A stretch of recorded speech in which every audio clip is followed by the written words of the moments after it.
right. Hello, everyone. Welcome to another episode of Sign of Trust series. And today we're joined by one of the first and definitely one of the most interesting and the biggest protocols on HyperEVM. And its founder, Ness, with us. Hello, Ness. Hello, man. How are you doing?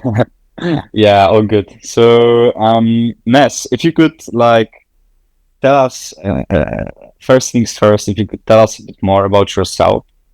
Um, when did you start HyperLend, or maybe also personal story? How did you get into Hyperliquid overall, and why?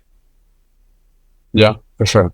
So overall, my personal beginning in crypto, I started back in March 2020. I was buying the COVID crash dip with my mom on Bitstamp in her kitchen, which was basically life changing for both of us.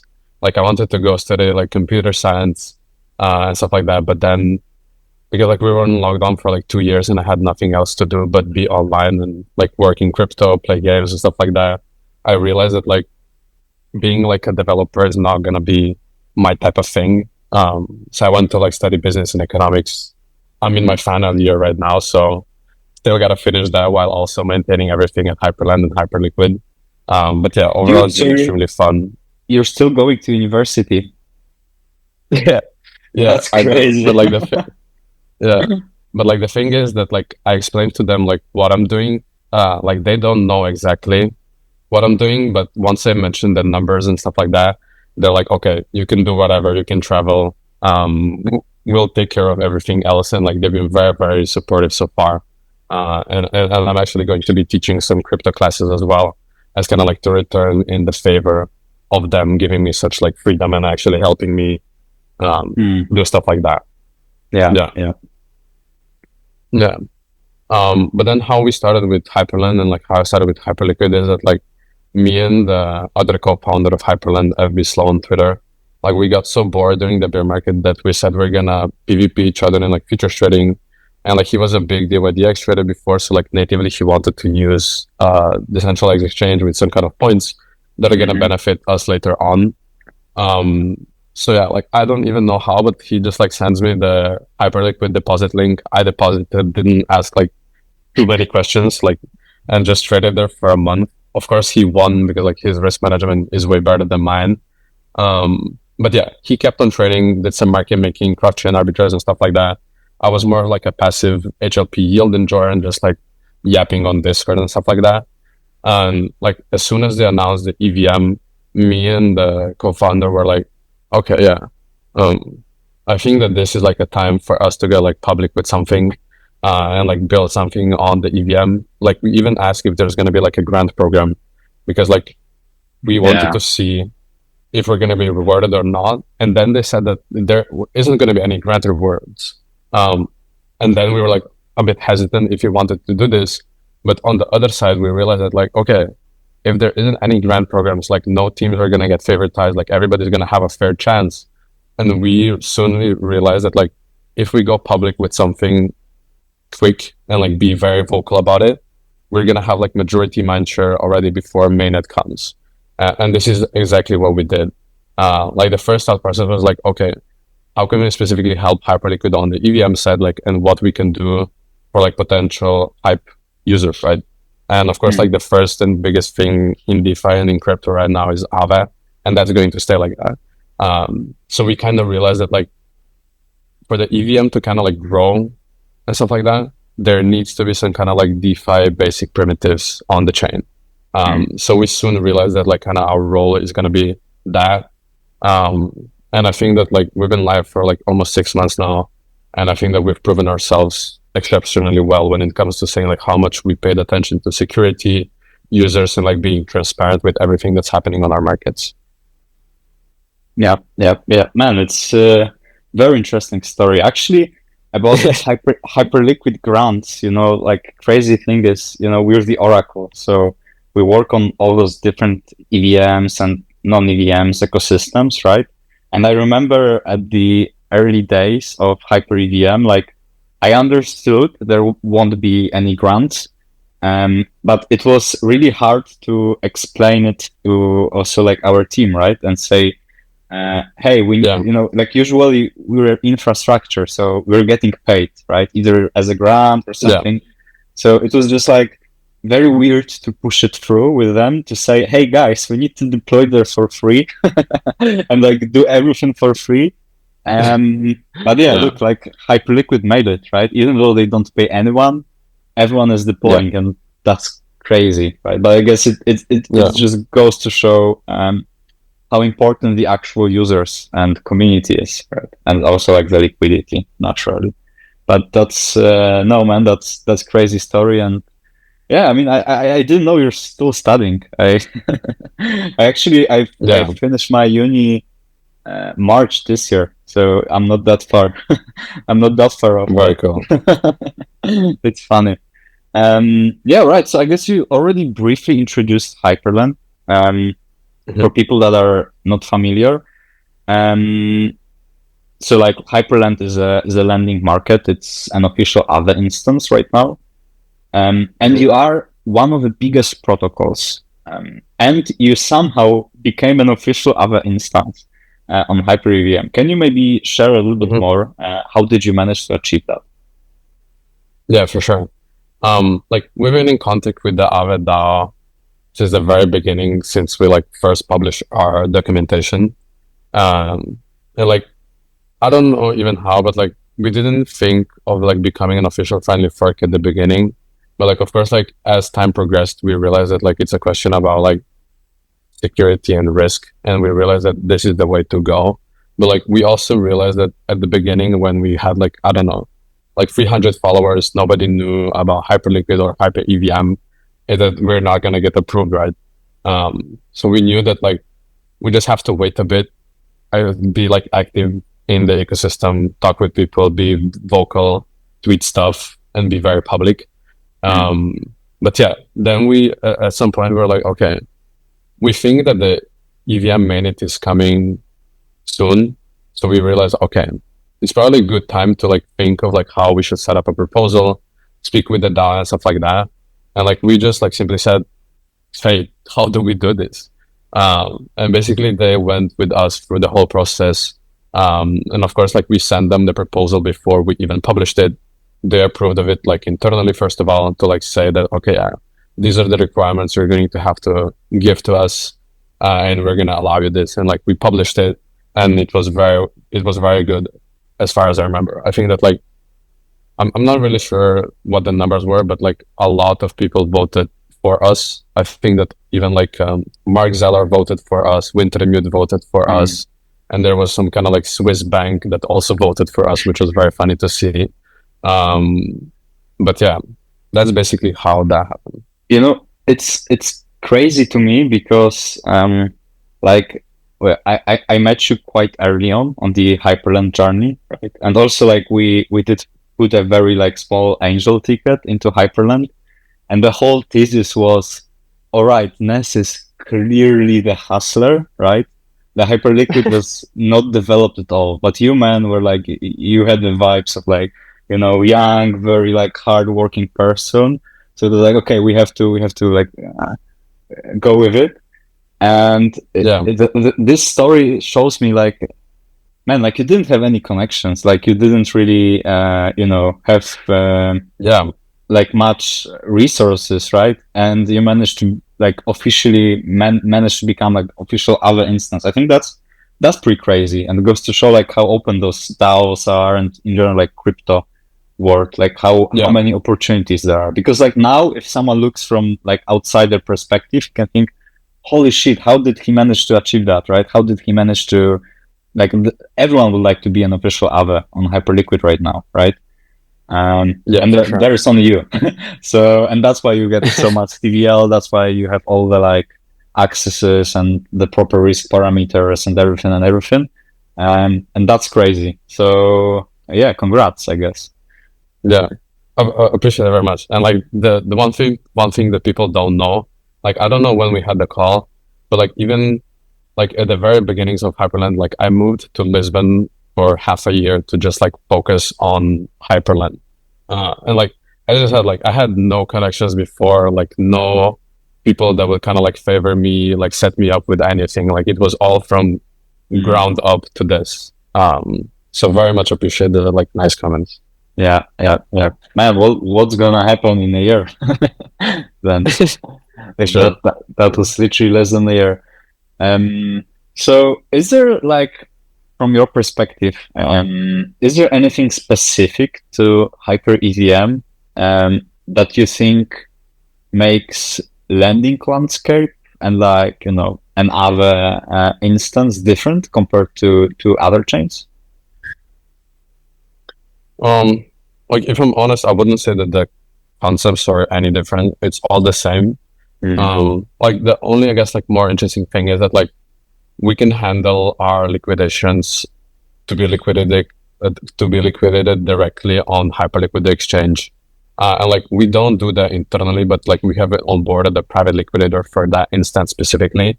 That are like, if we have like, I don't know, like a $50 million position that needs to get liquidated and it's like hype or like unit assets, that can easily be done then on the exchange. So I guess like this is something innovative that like no other lending markets have.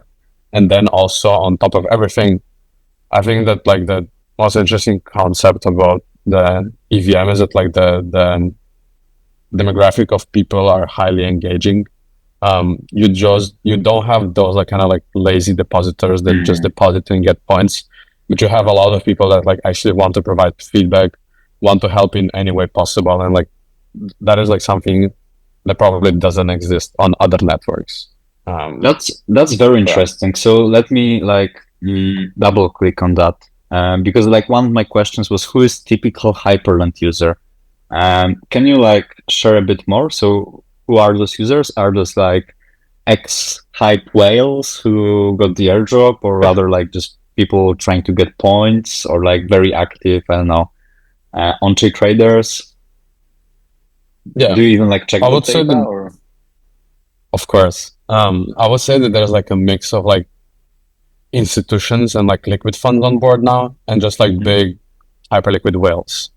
Okay. I wouldn't say that it's like 50-50. I would say that it's like more for 60-40 for like 60 being for hyperliquid whales. And yeah, I would say that. And then you have like a specific niche of traders that are like, okay, I'm going to deposit like hype as collateral and like borrow BTC. That was like one interesting use case that you could say that like they had a coin margin setup be in place, right? But that's basically it. Yeah, that makes sense. I remember we also like chatted a while ago, and you said there's actually very few liquidations happening on Hyperland, right? Because I assume those are like just those, you know, experienced traders and like people just taking very low leverage. That is cheaper than owning on perps, I guess. Yeah, for sure. Like I would say that our users are not that degen like at all, which is very good for us, because like then we don't have like any huge risky positions that we don't know if they're going to be able to be taken care of, or like how the system is going to handle things. But then like even on the 10th of October crash, it was probably the worst crash in crypto, and like our systems performed extremely well. So yeah, I know like you guys, that was actually one of the other questions. Like I know you have very strict risk rules in place, right? yeah, for sure. Would you mind like sharing a bit more about overall Hyperland risk parameters, and you know, how you handle that? Yeah, for sure. So like at the very beginning, we got kind of like advised to have like risk management team, because like me and the co-founder had no idea of like how to handle certain parameter risks and just like stuff like that in general. And like we onboarded Block Analytica, which funny enough is also like they have headquarters here in the capital city of Slovenia. So like to get a deal with them was I would say a lot easier, because like we're all like native Slovenians. So I'm very happy with that. And like for any asset that we have onboarded on our market so far, they went in and checked like the whole qualitative and quantitative insights of the protocol itself and like how the actual token that we're gonna onboard works. Like there has been also a few instances where we wanted to add a collateral type of market, but like when we did the risk report, we realized that they're doing something behind the scenes that they were not reporting to everybody on the EVM. So we just kind of like completely dismissed, like we just completely rejected of us adding them to our markets. Like we didn't even think of like saying like, okay, yeah, maybe we do this, maybe we don't. It was just like a clear no. Like we're not gonna mess around with our markets. It like might affect our users. But yeah, it's just that like we go into crazy depth when it comes to like assessing the risk on our protocol. And like I'm very happy and grateful for Block Analytica for doing all of that work for us. Yep. I think like also your type of user probably appreciates this approach of being, maybe a little bit slower in listing, but definitely risk aware and like and very safe, right? And also like deep in liquidity, because I think HyperLend is probably the deepest in terms of lending liquidity on HyperEVM. Yeah, for sure. What's your take on native borrow lending that Hyperliquid might be working on? I know there was so much fuss around it in the last few weeks. Yeah, it was crazy. Like crazy. As soon as the announcement came, as soon as the MLM tweet went out, like I had so many DMs asking me like, yo, what do you think? What are your thoughts? And like the thing is that I have absolutely no idea what they're gonna do. Like the thing about Hyperliquid is like they don't give out any information. So like it's just about a game of like waiting and us going to see like what exactly they're going to do. Of course, like you can speculate on stuff of like them adding a similar system as like a biller code kind of add-on, which means that like you can become a lend and borrow front end for them or something similar. But of course, this is just like all guessing. And then also on the other side, I don't think that Jeff would do something that is going to specifically hurt us or anything else on the EVM side. But like I do fully realize that as well, that like why they wanted to internalize something like this and not, for example, use us as that building block. Because like it just might cause additional risk to the huge protocol that they are. And like they even have a like more strict risk management type of system than us, for example, right? Because like there's so much more money being deposited there. So I fully realize and kind of like understand why the Hyperliquid team decided to move on with something like this. Yeah, it makes sense. And also like when I thought about it, it's like I treat Hyperliquid as an exchange, right? And HyperEVM as a chain, as this, right? And now the thing is like if you imagine Hyperliquid being Binance, for example, I guess like the BLP would be something like, isolated margin in Binance, or like just like margin instead of perps, while, all the landings on BNB, so in that scenario on HyperEVM, still have the use case because they are on-chain, right? So they're more focused on like LST, stuff like that, while this margin is just focused on trading, but it's a different way of taking out levers than perps.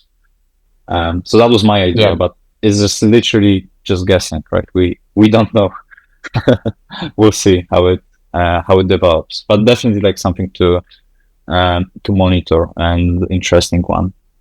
Yeah, so I guess like the next question would be, what are your further plans for developing HyperLend? What do you see maybe as a next big thing for you guys? Yeah, like I cannot say too much, but there is like one thing that we've been very vocal about on Twitter as well. And it's like us adding a portfolio margin system for all builder code exchange markets and all HyperLend markets. So basically we made an infrastructure add-on to our market that kind of like allows you to handle your positions better and like kind of have like a unified trading structure where the question of like, are you on core? Are you on EVM? Are you on spot? Are you on perps? Is kind of like eliminated. So you just have like a one unified trading account experience. So we're very much excited for that. And I think that this is going to drive in a lot of more liquidity towards HyperLend and traders on Hyperliquid. It's like one specific feature that has been requested since the very beginning of HyperLend. That's very nice. And do you know when are you launching it, or? We're waiting for the native EVM, like the native USDC bridge between EVM and core. Yeah. Yeah. So it's like the only limiting block.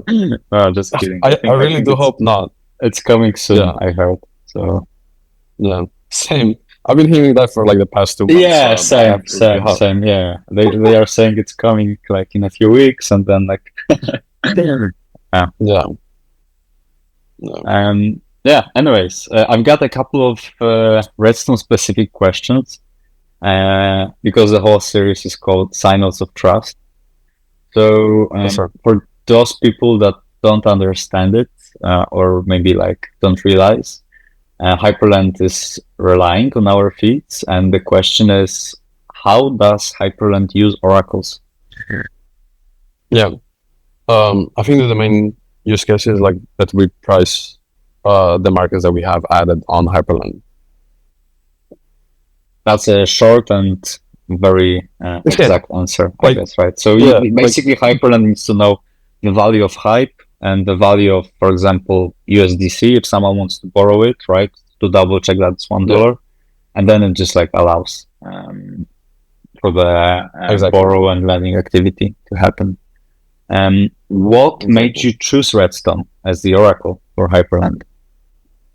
Yeah, like as I said before, like you reached out very, very early on, and like I was very kind of like impressed of like how fast and reliable everything you guys did was. Like any question that I had, you answered within 1 hour. And like because when I first connected with you, like I had no idea of how like oracles work and stuff like that. And you guys explained that like very well to me. Like I even said that like I might leave some dumb questions, and you guys said like no problem at all, just like ask anything, and then we'll be here to kind of like assist you. And like any question that our risk management team had about like how the markets are priced, like what kind of sources you guys are using and stuff like that. I think that like all those conversations got handled flawlessly. And I think that also our risk management team appreciated the kind of like level of transparency that is held at Redstone. Appreciate it. So for builders, it's real. It's not just, I mean, that's true. Yeah, and okay, so I guess you already answered the next one. What is it working with Redstone? So maybe last question: would you recommend Redstone to other projects that need an oracle, and why? Yeah, to be honest, I would, because like as I said, like any question that I had, like any concerns, like everything was answered to me very straightforwardly. Like no workarounds around the question, right? And like everything was very transparent. So it's like very easy to work with you guys, and like everything is handled professionally and transparently. Appreciate it. All right, so we can go to the last part. I always ask about some alpha, and first, like you already spilled your next plans for developing HyperLend and like the next product you guys are launching. But maybe you have something more to share with the listeners. It can be HyperLend related, so maybe you have, like, I know you have ongoing points program, maybe you have some small info about it, or maybe something around it, or it can be just like general Hyper EVM or ecosystem related that you just think is interesting and something to pay attention to. Yeah. Like we're in a process right now to distill real users from farmers, so I guess like that's the alpha there, and you can like interpret that however you like. That's interesting. Are there like many people that try to, I don't know, like do very small accounts and just farm points on HyperLend, or how do they? Yeah, like there's a lot of stuff that people have tried. At the very beginning, it was a lot worse. But then they basically just got 0 points. So they stopped that method of farming, which worked better for us because like we had like a more clear structure of like the economical behavior at HyperLend and the whole EVM. So Yeah, it makes sense. And by the way, I wanted to ask, like, are you gearing soonish for your token launch, or do you think that's still quite far away? I would say soon. Sorry? I would say soon. Soon. Okay. Oh, that's interesting. Yeah. Because, like the last few Hyper EVM launches were pretty tough. I guess only Yeah, I Dex's know. launched though. So I'm just like wondering if a good, like, actually used project launches, will it finally do well, or will we keep like I'm very like interested to see how the kinetic plays out. And I've been using kinetic a lot as well, so like I have a Yeah. horse I think- in this game. Yeah. Yeah, I think that Kinetic is doing that on Friday. Yep. Yeah, so we'll see Yeah. very soon. Yes, sir. All right, I think that's pretty much it. Thank you very much for the chat, Nels. You shared quite some info about HyperLend, and thank you for the nice words on the UX domain. And thanks so much to our listeners for tuning in. Thank you, guys, and until the next one. Yeah, for sure. Thank you for having me.